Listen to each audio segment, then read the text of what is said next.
Item ಯಾವುದೇ ಇರಲಿ try ಮಾಡಿ ಆಚಿ ಚಿಕನ್ ಮಸಾಲಾ. ಆಚಿ ಚಿಕನ್ ಮಸಾಲಾ.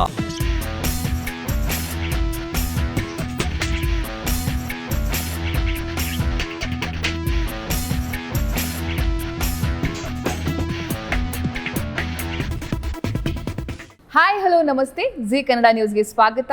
ನಾನು ಯಶೋಧ ಪೂಜಾರಿ. ವೀಕ್ಷಕರೇ, ಇವತ್ತಿನ ಬಣ್ಣದ ಹೆಜ್ಜೆ ವಿಶೇಷ ಕಾರ್ಯಕ್ರಮದಲ್ಲಿ ನಮ್ಮ ಜೊತೆ ಇರ್ತಾರೆ ಮುಖ್ಯಮಂತ್ರಿ ಚಂದ್ರು ಸರ್.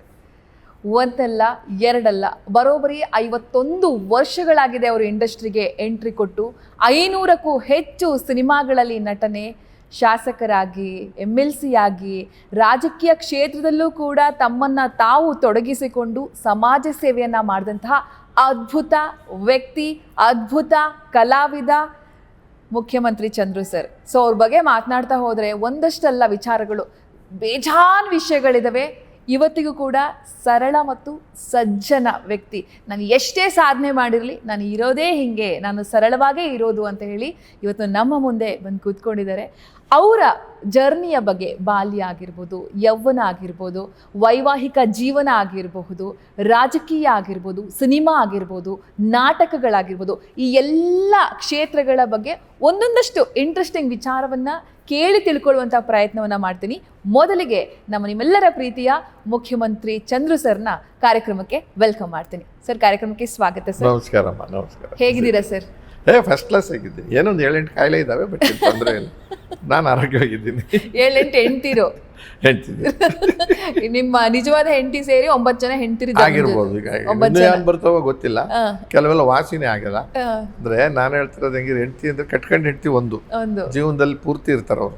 ನಾವು ಇಬ್ರು ಹೋಗೋವರೆಗೂ ಇವು ನಮ್ಮ ದೇಹಕ್ಕೆ ಬಂದ್ಬಿಟ್ಟಾಗ ಹೆಂಡತಿ ಇಲ್ಲದೆ ಇದ್ದು ತಡ್ಕೊಂತೀವಿ. ಅದಕ್ಕೆ ಬೇಕಾದ ಔಷಧಿಗಳು ತಗೊಳ್ಳೋದಿದ್ರು ಪ್ರತಿದಿನ. ಹಂಗಾಗಿ ನಾನು 2ನೇ ಹೆಂಡತಿ 3ನೇ ಹೆಂಡತಿಗೆ ಈ ಕಾಯಿಲೆಗಳಿಗೆ ಕೊಟ್ಟಿದ್ದೀನಿ.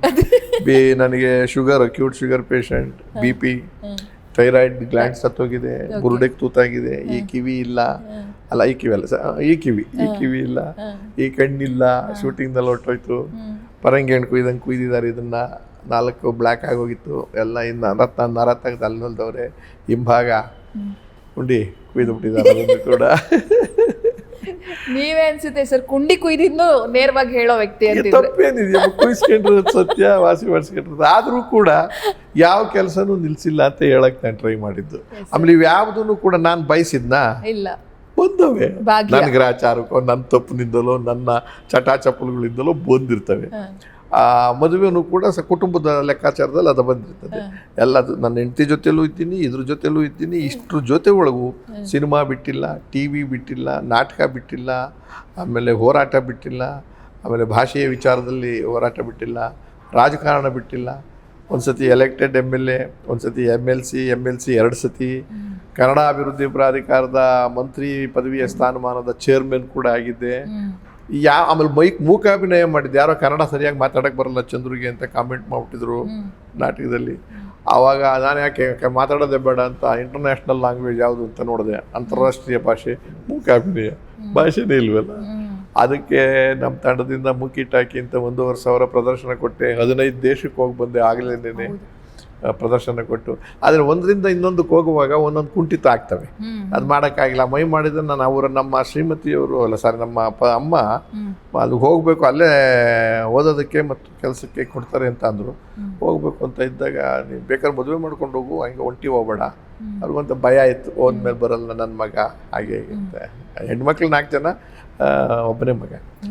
ಅದಕ್ಕೆ ಹೋಗೋಕ್ಕಾಗಿಲ್ಲ, ಬಿಟ್ಟೆ. ಮೈ ಭಾಳ ಚೆನ್ನಾಗಿ ಮಾಡ್ತಿದ್ದೆ. ಈಗ ದಪ್ಪ ಆಗ್ಬಿಟ್ಟಿದ್ದೀನಿ, ಆಗಲ್ಲ. It's wonderful acting. ಸ್ಪೇಸಲ್ಲಿ ಆ್ಯಕ್ಟ್ ಮಾಡೋದು. ಚೇರ್ ಇಲ್ಲದೆ ಚೇರ್ ಕೂತ್ಕೋಬೇಕು, ಟೇಬಲ್ ಇದ್ದರೆ ಟೇಬಲ್ ತೋರಿಸ್ಬೇಕು, ಕಾಫಿ ಕುಡಿಯೋದು ಹಂಗೆ ಆ ಥರದ್ದೆಲ್ಲ. ಹೀಗೆಲ್ಲ ಯಾವುದನ್ನು ಇವತ್ತು ಬಿಟ್ಟಿಲ್ಲ. ನಗ್ತಾ ಇದ್ದೀನಿ, ಆನಂದವಾಗಿದ್ದೀನಿ. ಸಂಘಜೀವಿ. ಕಾಫಿ ಕುಡೀರಿ ಸರ್. ಕಾಫಿನಾ? ಕುಡಿ.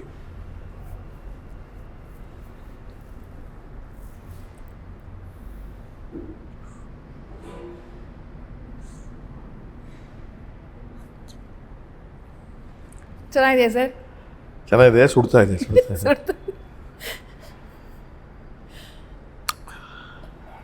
ಸಕ್ಕರೆ ಜಾಸ್ತಿ. ನಿಮ್ಮ ಬಾಡಿಲೇ ಇದೆ, ಹಿಂಗೆ ಬೆರಳು ಹಾಕಿದ್ರೇನೆ ಸಕ್ಕರೆ ಅಲ್ಲಾಡ್ಸ್ಬೋದು. ನೋಡಿ, ನೋಡ್ತಾ ಇರಿ ಸೈಜು.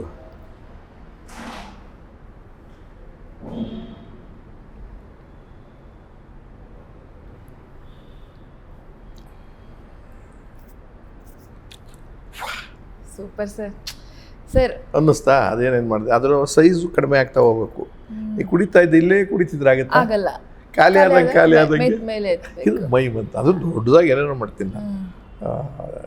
ಸರ್ ಕ್ರಿಯೇಟ್ ಮಾಡೋದು ಸ್ಪೇಸಲ್ಲಿ ಕ್ರಿಯೇಟ್ ಮಾಡಿ ಕಮ್ಯುನಿಕೇಟ್ ಮಾಡೋದು, ಅದು ಎಲ್ಲ ಜನಕ್ಕೂ ಅರ್ಥ ಆಗುತ್ತೆ. ಅಂದರೆ ಅದು ಆ ಸಬ್ಜೆಕ್ಟ್ ಮ್ಯಾಟ್ರ್ ಗೊತ್ತಿರಬೇಕು. ಅದರೊಳಗೆ ಮೈಮಲ್ಲಿ ರಿಯಲಿಸ್ಟಿಕ್ ಮೈಮು, ಕನ್ವೆನ್ಷನಲ್ ಮೈಮ್ ಅಂದರೆ ಅವ್ರವ್ರ ದೇಶದ ಕಲ್ಚರ್ ಏನಿರ್ತದೋ ಅದು. ಇವಾಗ ಜಿಂಕೆ ಹೊಡೋದನ್ನ ನೀವು ಡ್ಯಾನ್ಸಲ್ಲಿ ತೋರಿಸ್ತೀರಲ್ಲ, ಅದು ಕನ್ವೆನ್ಷನ್ ಮೈಮ್, ನಮಗೆ ಮಾತ್ರ ಅರ್ಥ ಆಗುತ್ತೆ.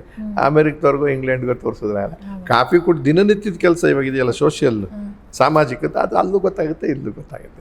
ಆದರೆ ನೀವು ಹೆಂಗಸ್ರದ್ದು ಏನೋ ಒಂದು ಪಾತ್ರ ಮಾಡ್ತೀನಿ, ಆ ಹೆಂಗಸ್ ಪಾತ್ರ ಬೇರೆ ಥರ ಮಾಡಬೇಕು. ಯಾಕೆ ಈ ಹೆಂಗಸ್ ನೀವು ಸೀರೆ ಉಟ್ಕೊಳ್ಳೋದು, ಇದಂಥದ್ದು ಸಲ್ವಾರ್ ಕಮೀಸ್ ಹಾಕ್ಕೊಳ್ಳೋದು, ಮಿಡಿ ಅದನ್ನು ನೋಡ್ಬೇಕು. ಅವ್ರದ್ದು ಬೇರೆ ಸ್ಟೈಲೇ ಇರ್ತದಲ್ಲ, ಅವಾಗ ಅವ್ರಿಗೆ ಕಮ್ಯುನಿಕೇಟ್ ಮಾಡೋಕ್ಕಾಗಲ್ಲ. ಅದನ್ನು ಬಿಟ್ಟರೆ ಅದನ್ನು ಓಕೆ. ಸಿಂಗಾರಗೊಂಡಿದ್ದೀರಾ ಸರ್? ನಾಚ್ಕೊಳ್ಳಿ ಸರ್. ನಾಚಿಕೊಳ್ಳೋದು ಇಂಥದ್ದಿದೆ ಅಲ್ಲ. ನಾಚಿಕೆ ಅನ್ನೋದ್ರ ಬಗ್ಗೆ ಹೆಂಗಸ್ ಸ್ತ್ರೀ ಪಾತ್ರ ಮಾಡಬೇಕಾದ್ರೆ ಅವ್ರ ಮಕ್ಕಳು ಮಿರರ್ ಮುಂದೆ ನಿಂತ್ಕೊಂಡು ಏನು ಮಾಡ್ಕೋತಾರೆ, ಸ್ನಾನಕ್ಕೆ ಹೋಗ್ಬೇಕಾದ್ರೆ ಅವರು ಭಾಳ ಬ್ಯೂಟಿ ಕಾನ್ಶಿಯಸ್ ಇರ್ತಾರಲ್ವ. ಅವ್ರು ಸಾಮಾನ್ಯವಾಗಿ ಹಿಂಗೆ ಬಂದಾಗ ಹೆಂಗಿದ್ದೀನಿ ಅಂತೆಲ್ಲ ನೋಡ್ಕೊತಾರೆ, ಒರೆಸ್ಕೋತಾರೆ ಮುಖ ಎಲ್ಲ. ಮಾಡಿ ಸರ್. ಅದೇ ನಾನು ಮಾಡ್ತಾ ಇದ್ದೀನಿ. ಈಗ ಮಾಡಿದ್ದಾದ್ಮೇಲೆ ಸ್ನಾನ ಮಾಡ್ಕೊಂಡು ಬಂದಿದ್ದಾರೆ ಅಂತ ಅನ್ಕೊಳ್ಳಿ.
ಸದ್ಯಕ್ಕೆ ಸಾಕು.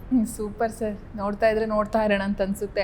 ಅಚ್ಚುಕಟ್ಟಾಗಿ ತಲೆ ಸ್ನಾನ ಮಾಡ್ಕೊ ಬಂದದ್ದು, ಒರೆಸಿದ್ದು, ಚಿಕ್ಕ ತೆಗ್ದಿದ್ದು, ಸಿಕ್ ತೆಗ್ದಿದ್ದು ಎಲ್ಲ ಗೊತ್ತಾಯ್ತು. ಎಲ್ಲ ಇನ್ನೂ ಇದೆ. ಇದೆಲ್ಲ ಮೇಕಪ್ ಇರುತ್ತೆ, ತುಟಿಗೆ ಏನೋ ಬಳ್ಕೊತೀರಾ, ಇದೇನೋ ಮಾಡ್ಕೊತೀರಾ, ಆಮೇಲೆ ಒಂದ್ಸರಿ ನೋಡ್ಕೊಳ್ಳೋದು, ಸೀರಿಯಸ್ ಇರೋದು, ಅದನ್ನ ದಟ್ ಈಸ್ ಮೈ ಹಂಗೆ ಮಾಡಿ ಅದನ್ನು ಪಾಪ್ಯುಲರ್ ಅದೇ. ಸೂಪರ್. ಅದಾದ್ಮೇಲೆ ಇತ್ ಕಡೆ ನಾಟಕ ಮಾಡಿ ಅದನ್ನ ಕನ್ನಡ ಬರದೇ ಇದ್ದೋನೆ ಇವತ್ತು ಮುಖ್ಯಮಂತ್ರಿ 900ನೇ ಶೋ ಮಾಡಕ್ಕೆ ಬಂದಿದ್ದೀನಿ. Super sir. ಸರ್ ಬಾಲ್ಯ ಹೇಗಿತ್ತು ಸರ್? ತುಂಬಾ ತುಂಟ, ಬಡತನ?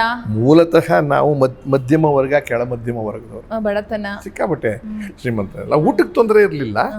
ಆಮೇಲೆ ನಮ್ಮ ಸಮಾಜವು ಒಂದು ಸಣ್ಣ ಸಮಾಜ, ಅಲ್ಪಸಂಖ್ಯಾತರಲ್ಲಿ ಸ್ವಲ್ಪ ಸಂಖ್ಯಾತರು, ಅಂದರೆ ಮೈನಾರಿಟೀಸ್ನೊಳಗೆ ಮೈಕ್ರೋ ಮೈನಾರಿಟೀಸ್ ಆ ಥರದವರು, ಪ್ಯೂರ್ ವೆಜಿಟೇರಿಯನ್ಸೇನೆ.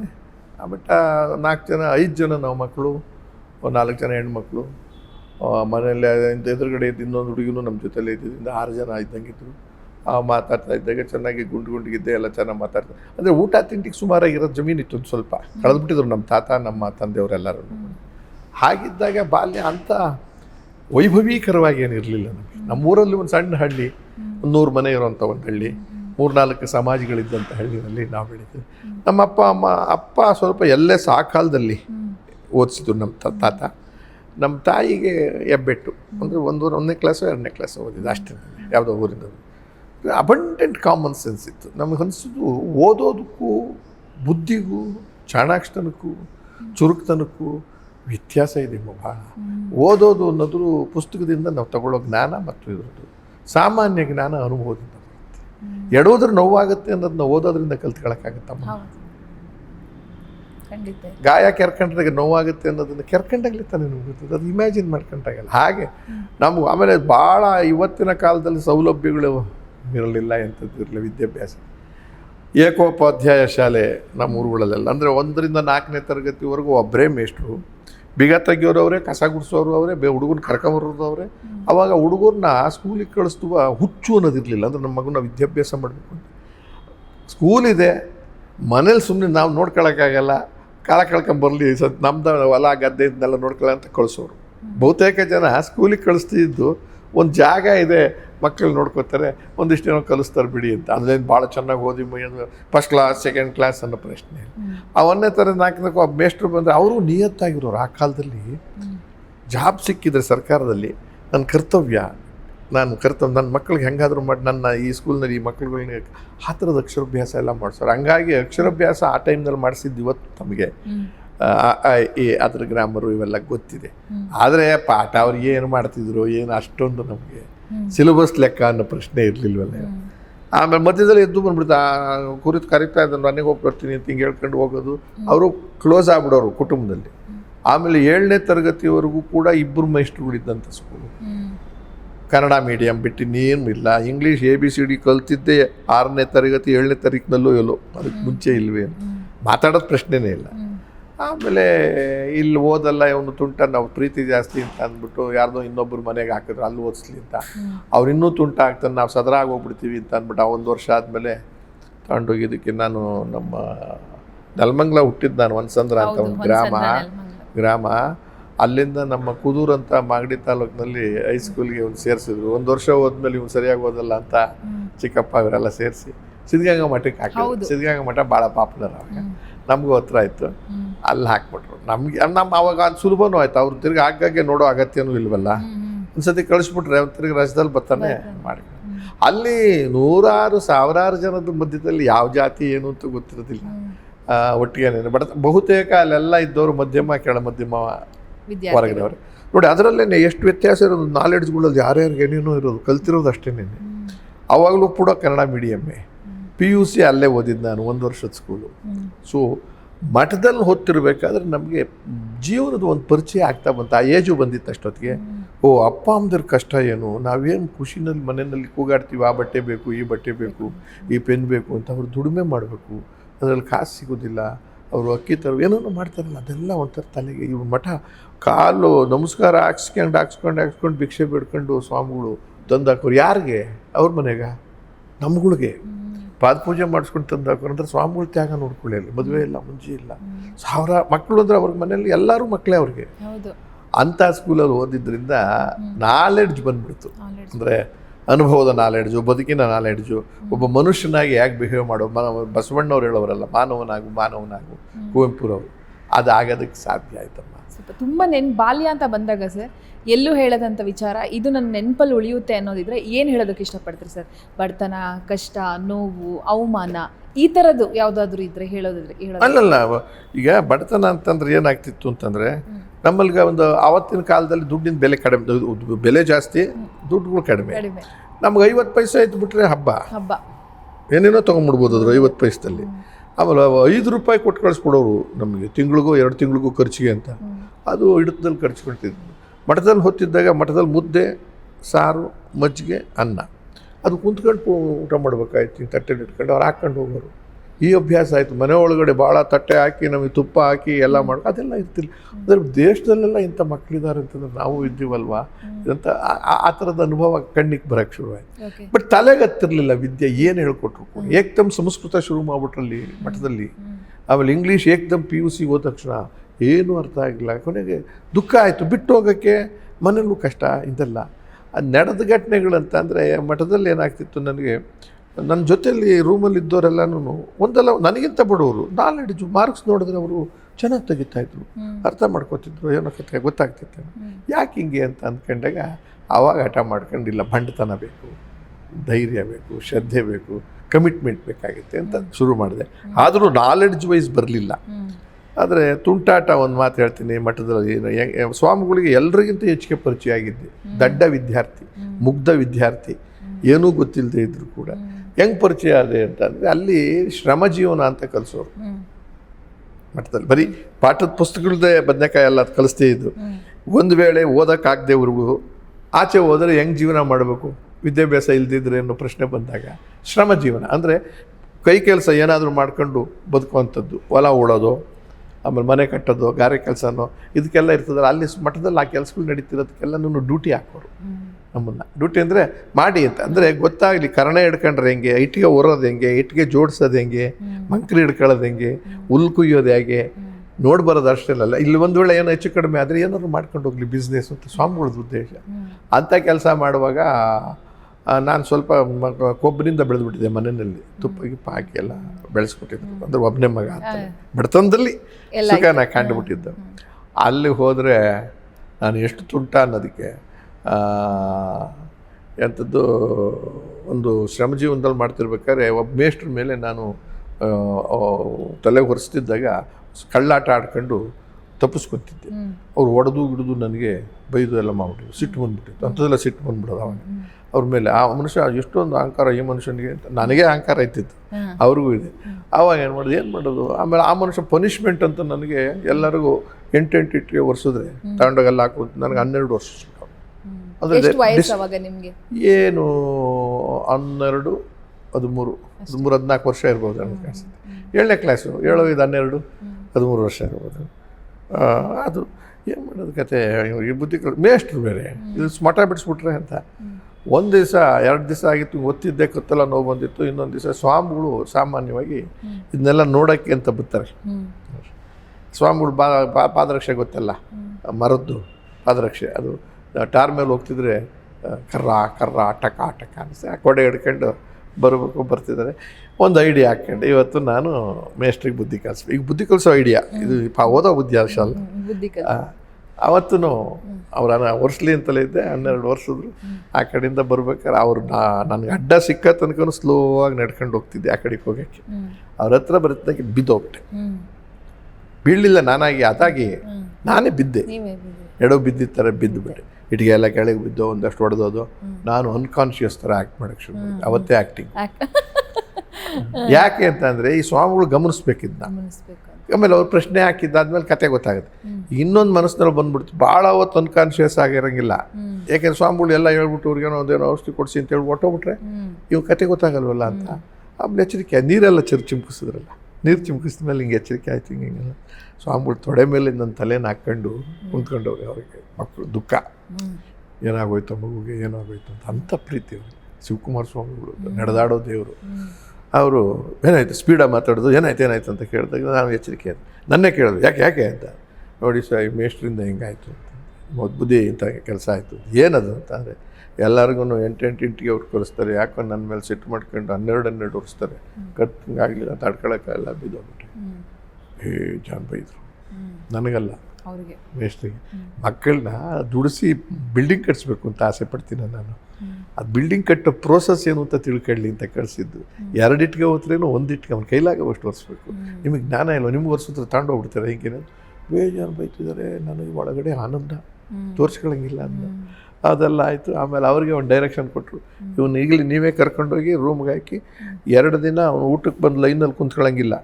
ನಿಮ್ಮ ಮನೆಯಿಂದ ಮೆಣಸಿನ ಸಾರು ಅನ್ನ ಮಾಡ್ಕೊಂಡು ಕೊಟ್ಟು ಹೊರಗಿರ ಬರುತ್ತೆ ಅವ್ರಿಗೆ, ಹೊರಗಿರ ಬರ್ಬೋದು, ಅದು ಕೊಡಿ ಅಂತೇಳಿ. ಆ ಸ್ವಾಮಿಗಳು ಬೈಕೊಂಡು ಬಂದು ಊಟ ಇಲ್ಲ. ಸ್ವಾಮಿಗಳು ಹೇಳಿದ್ಮೇಲೆ ಆರ್ಡ್ರು. ಅವ್ರಿಗೆ ಸಿಟ್ಟು, ನನಗೆ ಇನ್ನೂ ಸಿಟ್ಟು ಜಾಸ್ತಿ. ನಾನು ಅದೇನು ತೋರಿಸ್ಕೊಂಡಿಲ್ಲ. ಇದು ಯಾವ ಥರದ ನಾಲೆಡ್ಜು ಅಂತೀರಾ ನೀವು ಅರ್ಥ ಮಾಡ್ಕೊಳ್ಳಿ. ಇದು ಓದೋದಕ್ಕೆ ರ್ಯಾಂಕ್ ಬರೋ ನಾಲೆಡ್ಜು ಅಲ್ವಾ ಗೊತ್ತಿಲ್ಲ, ಬಟ್ ಬದುಕಿನಲ್ಲಿ ರ್ಯಾಂಕ್ ಬಂದಂಗೆ ಆಯ್ತಲ್ಲ ನನಗೆ.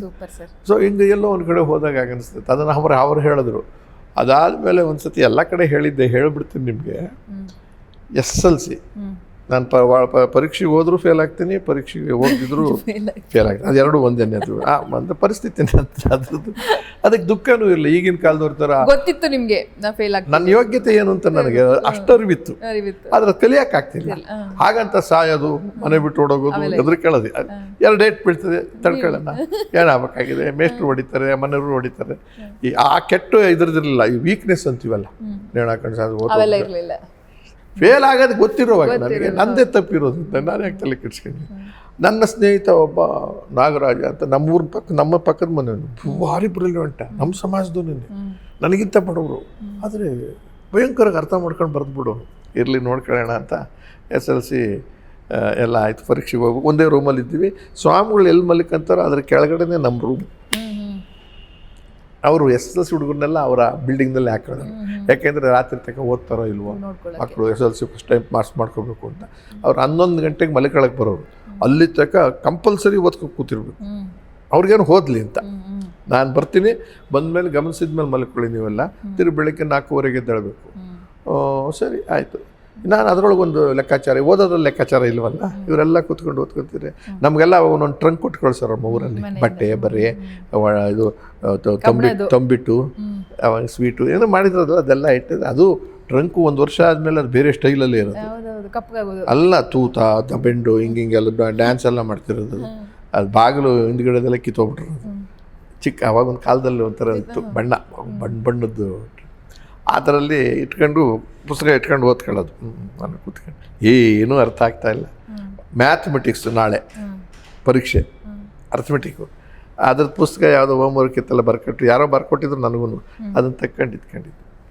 ಅದರಲ್ಲಿ ಸ್ವಾಮಿಗಳು ಬಂದರು, ಯಾರೋ ಹೇಳಿದ್ದಾರೆ ಅವ್ರಿಗೇನಾಗೋಯ್ತು ಅವತ್ತು ದಿವಸ ಹೆಂಗೆ ಮಾಡಿ ಸರ್. ಕೆಲವು ಹುಡುಗರು, ನನ್ನ ಅಂತ ಹೇಳಿಲ್ಲ, ಕೆಲವು ಹುಡುಗರು ನಿಮ್ಮ ಹೆಸರು ಹೇಳ್ಕೊಂಡು ಮೋಸ ಮಾಡ್ತಾರೆ. ಅಂದರೆ ಎದ್ದಿರೋರ ಥರ ಕೂತಿರ್ತಾರೆ ಸರ್, ಮಲಗಿದ್ದು ಬೇರೆ ಹುಡುಗರ ಕೈಲಿ ಎಬ್ಬರಿಸ್ಕೊಂಡ್ಬಿಡ್ತಾರೆ.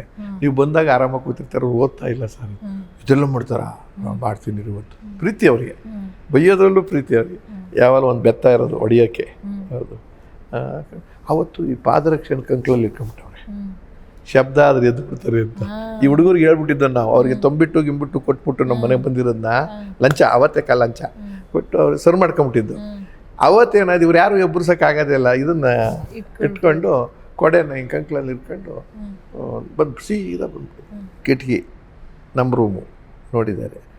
ಎಲ್ಲರೂ ಓದ್ತಾವ್ರಿ ಸೀರಿಯಸ್ ಆಗಿ. ನಾನು ಆನಂದವಾಗಿ ನಾನು ಲಂಚ ಕೊಟ್ಟಿದ್ದೀನಲ್ಲ ಎಬ್ಬರಿಸ್ತಾರೆ ಅಂತ ದಿವಸ ಅದೇ ಮಾಡ್ತಿದ್ದು. ಅವ್ರು ಯಾರೋ ಹಿಂಗೆ ನೋಡ್ಬೇಕಲ್ಲ ಕಿಟಕಿಯಿಂದ, ಇಲ್ಲಿ ಈ ಕಡೆ ನನಗೆ ಗೊತ್ತಾಗಿಲ್ಲ, ನಾನು ಈ ಕಡೆ ಕೂತಿದ್ದೀನಿ, ಮಲಗಿದ್ದೀನಿ. ಇವ್ರು ನೋಡಿದ ತಕ್ಷಣ ಎಬ್ಬರ್ಸೋಕೆ ಹೋದಾಗ ಅಂದವರು ಅವರು ಸ್ವಾಮಿಗಳು ಹೇಳಿದ್ಮೇಲೆಲ್ಲ ಎದ್ದು ನಿಂತ್ಕೊಂಡ್ರು. ಒಳಗಡೆ ಬಂದರು. ಅವ್ರು ನನ್ನ ಪಕ್ಕ ನಿಂತ್ಕೊಂಡಿದ್ದಾರೆ ಸೈಲೆಂಟಾಗಿ. ನನಗೆ ಏನೂ ಗೊತ್ತಿಲ್ಲ, ಗೊರಕೆ ಹೊಡಿತಾ ಇದ್ದೀನಿ. ಯಾವುದ್ರ ಮೇಲೆ ಪೈಥಾಗರಸ್ ಥಿಯರಮ್ ಅಂತ ಒಂದಿತ್ತು, ಗೊತ್ತಾ? ಇತ್ತಲ್ವಾ? ಪೈಥಾಗರಸ್ ಥಿಯರಮ್ ಅಂತ ಒಂದು ಚಿತ್ರ ಅದು ಬರೆದಿರೋದು, ಅದ್ರ ಮೇಲೆ ಮಲಗಿದ್ದು. ಅವ್ರೊಂದು ಕೊಡೆ ತಗೊಂಡು ಕಾಲು ಕೆರೆದವ್ರು ನನಗೆ, ನನ್ನ ಕಾಲನ್ನ. ಏಯ್ ಯಾರ ಅದ ಬಂದಾಗ ಎಬ್ಬರಿಸಿ ಅಂತ ಹೇಳಲಿಲ್ವಾ ಸ್ವಾಮಿಗಳು ಬಂದಾಗ ಅಂತ, ಈಗಲೇ ಎಬ್ಬರಿಸ್ತಾವ್ರೆ ಅಂತ ಅಂದ್ಬಿಟ್ಟಿದ್ದೆ ನಾನು. 2 ಸತಿ ಮಾಡಿದ್ರು ಎದ್ದಳಿಲ್ಲ, ಅಷ್ಟೊಂದು ಎಚ್ಚರಿಕೆ. ಸ್ವಾಮಿಗಳು ನನಗೇನು ಗೊತ್ತಿಲ್ವಲ್ಲ. ಆಮೇಲೆ ಅವ್ರದ್ದು ಅಂಗವಸ್ತ್ರ ಇರುತ್ತಲ್ಲ, ಅದನ್ನು ಉಂಡೆ ಮಾಡ್ಕೊಂಡು ಕಿವಿಗೆ ಮುಲ್ಮುಲ ಅಂತ ಮಾಡಿ ಎಬ್ಬರಿಸಿದ್ರು. ಕೆಟ್ಟ ಮಾತಿನಲ್ಲಿ ನಾನು ಒದ್ದು ಬಿಡ್ತೀನಿ ನಾವು ಮಗನೇ ಅಂತ ಹಿಂಗೆ ಎದ್ದಿದ್ದೀನಿ. ಹುಡುಗರಿಗೆ ಯಾರಿಗೂ ಬೊಯ್ಯಕ್ಕೆ. ಕಾವಿ ಬಟ್ಟೆ, ಸ್ವಾಮಿ ನಿಂತಿದ್ದಾರೆ 6 ಅಡಿ, ಪಾದದ ಹತ್ರನೇ ನಾನು ಅಲ್ಲಿದ್ದೀನಿ. ಅಡಿ ನಮಸ್ಕಾರ ಬುದ್ಧಿ ನಮಸ್ಕಾರ ಬುದ್ಧಿ ಕಾಲು ಹಿಡ್ಕೊಂಡು ಮಾಮೂಲಿ ಅದು ನಮ್ಮ. ಅದಾದಮೇಲೆ ಕಿವಿ ಹಿಡ್ಕೊಂಡು ಮೇಲೆ ಕೆತ್ತಿದ್ರು. 6 ಕಾಲು ಅಡಿ ಹತ್ರ ಅವನು. ಭಯಂಕರ, ನೋಡಿದ್ರೆ ಭಯ ನಮಗೆ. ಪ್ರೀತಿ ಭಾಳ. ಏನು ಮಾಡ್ತಿದ್ದೆ? ದಿನ ಇದೇ ಮಾಡ್ತಿದ್ದೆ ನೀನು? ನಿಮ್ಮ ಅಪ್ಪ ಅಮ್ಮ ಇಲ್ಲಿ ಕಳಿಸಿರೋದು ಅದಕ್ಕೆ? ನಾನು ಕಷ್ಟ ಬಿದ್ದು ಭಿಕ್ಷೆ ಮಾಡಿ ನೀವು ಊಟ ಹಾಕ್ತಿರೋದು ಅದಕ್ಕೆ? ಓದಲಿ, ವಿದ್ಯಾವಂತರಲ್ಲಿ ಬುದ್ಧಿವಂತರಲ್ಲಿ ಇದನ್ನು ಕಲಿಯೋಕೆ ನಮ್ಮೂರಿಗೆ ಬರಬೇಕಾಯ್ತಾ ಅಂತ ಬೇಜಾನು ಕಿವಿ ಹಿಂಡಿ ಒಂದೆಲ್ಲ ಪದೇ ಕೊಟ್ಟರು. ನಾನು ತಪ್ಪಾಯ್ತು ಬುದ್ಧಿ, ತಪ್ಪಾಯ್ತು, ಆಮೇಲೆ ಮಾಡಲ್ಲ ಅಂತ ಅಂದೆ. ಏನು ನೀನು ಮಾಡ್ತಿದ್ದು ಅಂತ ಅಂದರು. ಅವರಿಗೆಲ್ಲ ಕತೆ ಗೊತ್ತಾದ್ಮೇಲೆ ಏನು ಮಾಡ್ತಿದ್ದಾನೆ ಸುಮ್ಮನೆ ಕರೆಕ್ಟಾಗಿ ಹೇಳ್ಬೇಕು ತಾನೆ, ತಪ್ಪನ್ನ ಓದ್ತಿದ್ದೆ ಬುದ್ಧಿ ಅಂತೀನಿ. ತಿರ್ಗಾ ಸುಳ್ಳು ಹೇಳ್ತೀಯ? ಓದ್ತಿದ್ದದ್ದು ಎಲ್ಲಿ ಓದ್ತಿದ್ದೆ ನೀನು? ಕೊಡಿಲ್ಲದು ಏನು ಓದ್ತಿದ್ದೆ? ಹಿಂಗೆ ಇಸ್ಕೊಂಡ್ರು. ಕೊಟ್ಟೆ. ಇದು ಪೈಥಾಗರಸ್ ಥಿಯರಮ್. ಅದು ಪೈಥಾಗರಸ್ ಥಿಯರಮ್ಮು ಹಿಂಗೆ 2 ಫಿಗರ್ ಇರುತ್ತೆ. ಏನಿದು ಮ್ಯಾಥಮೆಟಿಕ್ಸು? ಇದೇನಿದು? ನಮಗೊಂದು ಪೈಥಾಗರಸ್ ಬರಲಿಲ್ಲ, ಬಾಯಿಗೆ ಹೆಸರು ಬರಲಿಲ್ಲಮ್ಮ. ಯಾರು ಇಂಗ್ಲೀಷ್ ಬೋರ್ಡ್ ಅಲ್ವಾ, ಅದಕ್ಕೆ ನನ್ನ ನಿಕ್ಕರ್ ಅವ್ನಿಗೆ ಹಾಕಿದ್ದೆ ಅಲ್ಲಿ. ಇದ್ರ ಪಟಾಪಟಿ ನಿಕ್ಕರ್ ಹೋಗ್ತೀನಿ. ಅದೇ ಥರ ಇತ್ತು ಆ ಪಿಕ್ಚರು. ಅದಕ್ಕೆ ಇದು ಚಡ್ಡಿ ಪ್ರೇಮಿಯ ಮೇಡಮ್. ನೀನು ನಕ್ಕಂಗೆ ಅವರು ಅದು ಹಿಡ್ಕೊಂಡು ನೋಡ್ತಾರೆ. ಚಡ್ಡಿ ನೋಡಿ, ಚಡ್ಡಿ ಪ್ರೇಮಿಯ ಅದು ಭಾರಿ ನಗು ಸಿಟ್ಟು ಎರಡೂ ಬಂತು. ಇನ್ನೊಂದು ಕೊಟ್ಟರು, ಏನು ಹೇಳ್ತೀವಿ ಇದೇನು ಮಾಡು. ಆಮೇಲೆ ಬಂತದು. ಆಮೇಲೆ ಬಂದಮೇಲೆ ಹೇಳಿದೆ. ಆಮೇಲೆ ಆ ಹುಡುಗರಿಗೆಲ್ಲ ಕೇಳಿದೆ, ಅವ್ರು ಯಾರಿಗೋ ಹೇಳಿದ್ರು, ಇನ್ನೊಬ್ರು ಹೇಳಿದ್ರು ಇದು ಪೈಥಾಗರಸ್ ಥಿಯರಮ್ ಅಂತ. ಅವ್ರಿಗೆ ಗೊತ್ತು ಸ್ವಾಮಿಗಳಿಗೆ. ಅದು ಅಷ್ಟಾಯ್ತಾ, ಬೈದರು, ನಕ್ಕರು ಸ್ವಲ್ಪ. ಆಮೇಲೆ ನಾಳೆಯಿಂದ ಕರೆಕ್ಟಾಗಿ ಓದ್ಕೊ, ಸುಳ್ಳು ಹೇಳ್ಬಾರ್ದು ನನಗೆ, ಹಾಗೆ ಹೇಗೆ ಅಂತೇಳಿ. ನಿನ್ನ ಹೆಸರೇನು? ಚಂದ್ರಶೇಖರ ಹೊನ್ನಸಂದ್ರ ನರಸಿಂಹಯ್ಯನ ಮಗ. ಇಷ್ಟು ಮನಸ್ಸಿನಲ್ಲಿ ಹಾಕ್ಕೊಂಡ್ರು. ಅಷ್ಟಾ? ಹೌದಾ, ವೆರಿ ಗುಡ್. ಯಾವರು? ಸರಿ ನಡಿ ಅಂತ ಹೇಳಿ ಇವ್ರಿಗೆಲ್ಲ ಹೇಳಿದ್ರು, ಈ ಥರ ಯಾರಿಗೂ ಸಪೋರ್ಟ್ ಮಾಡಬಾರ್ದು ತಪ್ಪು ಮಾಡೋದು ನನಗೆ ಹೇಳ್ಬೇಕು ಅಂತ ಹೇಳ್ಬಿಟ್ಟು ಬೆಳಗ್ಗೆ 6:30 ಪ್ರಾರ್ಥನೆ. ಅದು 3,000 3,500 ಜನ ಕೂತ್ಕೋಬೇಕಲ್ಲ, ಎಲ್ಲರೂ ಒಟ್ಟು ಯಾವಾಗ ಒಂದು ಲುಂಗಿ ಇದ್ರ ಮೇಲೆ ಒಂದು ಅಂಗವಸ್ತ್ರ ಕೆಂಪುದು ಹಾಕೊಂಡು ವಿಭೂತಿ ಹಾಕೊಂಡು ಹೋಗಿ ಕೂತ್ಕೊಂಡು ನಾವು ಎಲ್ಲೋ 8ನೇ ಲೈನಲ್ಲಿ ಎಲ್ಲೋ ಒಂದು 3,000 ಜನ ಕೂತ್ಕೊಂಡು ಬೈಲ್ನಲ್ಲಮ್ಮ ಅವ್ರು ಬಂದು ಕೂತ್ಕೊಂಡು ಪ್ರಾರ್ಥನೆ ಮಾಡಿಸ್ತಾರೆ. ಕೂತ್ಕೊಂಡ್ರು ಪ್ರಾರ್ಥನೆ ಮಾಡಿದ್ರು. ಪ್ರಾರ್ಥನೆ ಮಾಡಿದ್ದಾದ್ಮೇಲೆ ಒಂದು ಇವತ್ತು ವಿಶೇಷ ಸುದ್ದಿ ಇದೆ, ಸ್ವಲ್ಪ ಇರಿ. ಏನು ಅಂತ ಮೈಕ್ ಇರ್ತಿತ್ತು ಅವ್ರಿಗೆ, ಹೊನ್ನಚಂದ್ರ ನರಸಿಂಹಯ್ಯ ಚಂದ್ರಶೇಖರ ಎಲ್ಲಪ್ಪ ಇದೆಯಾ ಅಂತ. ನನ್ನೇ ಕರೀತಾವ್ರು, ಇದು ಸ್ವಾಮಿಗಳು ಇದಕ್ಕಿಂತ ಇಷ್ಟು ಹೆಸರು ಡೀಟೇಲ್ಸ್ ಎಲ್ಲ ಅಂತ. ಕೈ ಎತ್ತೆ ನಾನು, ಬಾಬಾ ಪರಿಚಯ ಆಗಬೇಕು ಜನಗಳಿಗೆಲ್ಲ ನೀನು ಬಾಯಿಲಿ ಅಂತಂದು. ಏನಕ್ಕೆ ಅಂತಲೂ ಗೊತ್ತಿಲ್ಲ, ಹೊಡಿತಾರೋ ಏನೋ ಮಾಡ್ತಾರೆ ಅಂತ ನಾನು ಅಂದರೆ ಪಕ್ಕಕ್ಕೆ ಕಣ್ಕೊಂಡು ನಿಲ್ಲಿಸಿದ್ರು. ನಿಲ್ಲಿಸಿದ ಮೇಲೆ ಎಲ್ಲ ಸರಿಯಾಗಿ ನೋಡ್ಕೊಳ್ಳಿ, ಇವನು ಹೊನ್ನಚಂದ್ರ ನರಸಿಂಹ HN ಚಂದ್ರಶೇಖರ ಗೊತ್ತಾಯ್ತು, SSLC, ಇವತ್ತು ಪರೀಕ್ಷೆ ಇದೆ 10 ಗಂಟೆಗೆ ಮ್ಯಾಥಮೆಟಿಕ್ಸು. ಇವನು ಒಂದು ಹೊಸ ಥಿಯರಿ ಕಂಡುಹಿಡಿದಿದ್ದಾನೆ ಈ ವಯಸ್ಸಿಗೆ. ಹೇಳಪ್ಪ ಚಂದ್ರಶೇಖರ, ಹೇಳೋದು ನನಗೆ ನಡ್ಕ, ಹೇಳಪ್ಪ ನಾನು ಅವಾಗ ಪೈತಾಗ ರಸ್ತೆ ಮನೆ. ಅದಲ್ಲಪ್ಪ ನೀನು ಕಂಡುಹಿಡಿದಿರೋದು ಹೇಳು, ಅದು ನನಗೂ ಗೊತ್ತು. ಚಡ್ಡಿ ಪ್ರಮ್ಯ ಅಂತ ಇವ್ರು ಜೋರಾಗಿ ಚಡ್ಡಿ ಪ್ರಮ್ಯ, ಇವನು ಚಡ್ಡಿ ಥರ ಇತ್ತಂತೆ, ಅದಕ್ಕೆ ಚಡ್ಡಿ ಪ್ರಮ್ಯ ಅಂತ ಎಷ್ಟು ಬುದ್ಧಿವಂತ ನೋಡಿ ಅಂತ ಈ ಥರ ಮಾತಾಡಿ ಅಲ್ಲ. ಆಮೇಲೆ ನನ್ನೇ ನಿಲ್ಸ್ಕೊಂಡು ಹೇಳಿದ್ದು, ಇವನು ದಡ್ಡ ಆಯಿತಾ, ಆದರೆ ಚುರುಕಿದ್ದಾನೆ, ಬುದ್ಧಿವಂತ. ಇದು ನಿಮ್ಮಲ್ಲೂ ಬೇಕಾಗಿದೆ. ಎಷ್ಟು ಜನಕ್ಕೆ ಓದೋಕ್ಕಾಗದೇ ಇದ್ದರೆ ಆ ಒಂದು ಬಂಡತನ ಆದರೂ ಬೇಕಾಗುತ್ತೆ ಬದುಕಬೇಕಾದ್ರೆ ಈ ಜೀವನದಲ್ಲಿ.